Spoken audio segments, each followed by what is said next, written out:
अस्सलाम वालेकुम दोस्तों, कैसे हैं आप लोग। मैं हाजिर हुआ हूं आप लोगों के सामने एक बहुत ही अहम मसला को लेकर, जो कि है ईद की नमाज को किस तरह पढ़नी चाहिए। यानी नमाज ईद पढ़ने का तरीक़ा क्या है, उसका सही तरीक़ा मैं आप लोगों के सामने बयान करने जा रहा हूं, जो मुख्तसरन होगा। और ये तरीक़ा जो है बिल्कुल सही और सरी, बिल्कुल हदीसों से, सहाबा कराम से बिल्कुल सारे अरकान इसमें साबित है। तो दोस्तों चलिए बिना किसी देरी के हम शुरू करते हैं। ईद की नमाज का तरीक़ा क्या है उसको जानने की कोशिश करेंगे। तो सबसे पहले जो है नमाज में आता है दोस्तों नीयत कैसे करना है ईद की नमाज की। तो नीयत यूं करनी है कि मैं नीयत करता हूँ 2 रकात बकरीद की नमाज वाजिब, 6 जायद तकबीर के साथ पीछे इस इमाम के और वास्ते अल्लाह ताला के रुख मेरा काबे शरीफ की तरफ। और नीयत जो है सिर्फ दिल का इरादे का नाम नीयत है। और अगर कोई जुबान से भी इसका इजहार करता है इसलिए कि नमाज में तवज्जो बनी रहे तो भी जायज़ है, ये जो है कोई गुनाह और बिदअत नहीं है। चलिए दूसरा नंबर में आता है कि नमाज सबसे पहले तकनीयत करने के बाद इमाम साहब जो तकबीर कहेंगे, तकबीर तहरीमा, तो तकबीर तहरीमा में अल्लाहु अकबर कहते हुए दोनों हाथों को अपने कानों के बराबर जो है उठाना है। उसके बाद जो है अल्लाहु अकबर कहते हुए उठा के दोनों हाथों को नाफ के नीचे जो है बांध लेना है। उसके बाद इमाम साहब सना पढ़ेंगे, सभी जो है मुक्तदी भी सना पढ़ेंगे। सना पढ़ने के बाद दूसरी तकबीर जब इमाम साहब कहेंगे तो दूसरी तकबीर अल्लाहु अकबर कहते हुए हाथों को कानों के बराबर उठाना है। और उसके बाद अल्लाहु अकबर कहते हुए उठाने के बाद जो है फिर उसको छोड़ देना है। फिर दूसरी तकबीर अल्लाहु अकबर कहते हुए दोनों हाथों को कानों के बराबर उठाना है, फिर छोड़ देना है। फिर तीसरी तकबीर अल्लाहु अकबर, दोनों कानों के बराबर हाथ उठा, फिर उसको छोड़ दिया।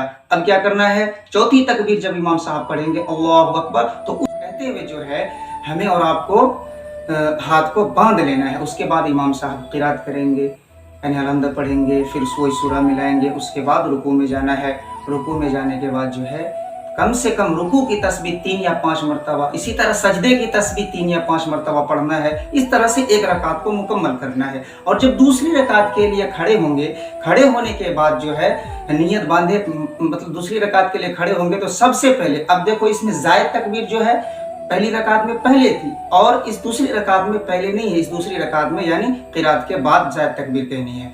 तो इमाम साहब जो है अलहम्द पढ़ेंगे, क़िरात करेंगे, मुक्तदी जो है बिल्कुल खामोशी से उसको सुनेंगे। उसके बाद जो है इमाम साहब जायद तकबीर कहेंगे, 3 जायद तकबीर। इसमें पहली जब तकबीर कहेंगे अल्लाहु अकबर, दोनों हाथों को उसी तरह कानों के बराबर उठाना है, उसको छोड़ देना है। दूसरी तकबीर में भी अल्लाहु अकबर कहते हुए हाथों को उठाना है, फिर छोड़ देना है। इसी तरह तीसरी तकबीर में भी हाथों को उठाना है, फिर छोड़ देना है। अब चौथी तकबीर जब कहेंगे उसमें जो है कानों तक हाथ उठाना ज़रूरी नहीं है, नहीं उठाना भी चाहिए।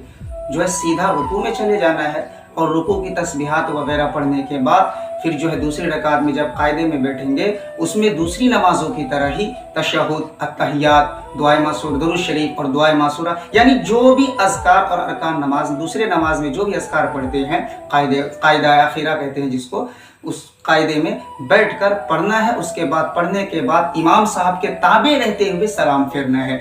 यानी इमाम साहब के सलाम के साथ साथ हमें भी दाएं जानिब और बाएं जानिब अस्सलामु अलैकुम व रहमतुल्लाह, अस्सलामु अलैकुम व रहमतुल्लाह, यानी इस तरह से सलाम को फेरना है और इस तरह से नमाज हमें अदा करना है। ऐसा ना हो कि इमाम साहब से पहले ही हम सलाम कर ले, ये बिल्कुल नामुनासिब और दुरुस्त नहीं है। उसके बाद इमाम साहब जब दुआ करेंगे नमाज के बाद, अगर इमाम साहब आहिस्ता और सुकूत के साथ दुआ कर रहे हैं तो मुक्तदी को चाहिए कि अपनी अपनी दुआएं खुद मांगे। और अगर इमाम साहब बुलंद आवाज़ से दुआएं कर रहे हैं, हमें और आपको जब सुनाई दे रहा हो तो उस पर हमें जो है इमाम साहब की दुआओं पर आमीन कहना है। उसके बाद दुआ ख़त्म होने के बाद तीसरा मसला क्या है कि दुआ के ख़त्म होने के बाद ईद के 2 खुतबे पढ़े जाएंगे। ईद के दुआ के बाद ईद के 2 खुतबे पढ़े जाएंगे। हम और आप क्या करते हैं, जैसे ही दुआ ख़त्म वैसे ही भागना शुरू। और अल्लाह के बंदे इतनी दूर घर से आए हैं, ईद की नमाज के लिए जो है बाहर आना होता है ईदगाह में या मस्जिद में, कितना टाइम लगता है। कम से कम खुतबा को तो सुनते हुए जाए। अरे कुर्बानी तो थोड़ा लेट सवेर हो भी जाए 5-10 मिनट, तो इसमें क्या होने वाला है।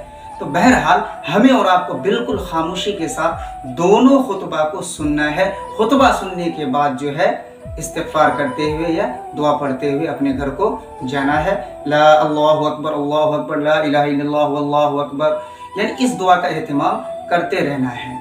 बहरहाल दोस्तों, मैं उम्मीद करता हूँ कि आप लोगों को इस नाचीज़ के ज़रिए से, इस नाअहल के ज़रिए से अगर कोई बात मालूम हो तो उसको जो है आप लोग बस दुआ करें, और अगर कोई कमी कोताही और कुछ ऊंच नीच हो जाए तो आप लोग एक बच्चा समझकर, अपना भाई समझकर हमें दरगुजर करें।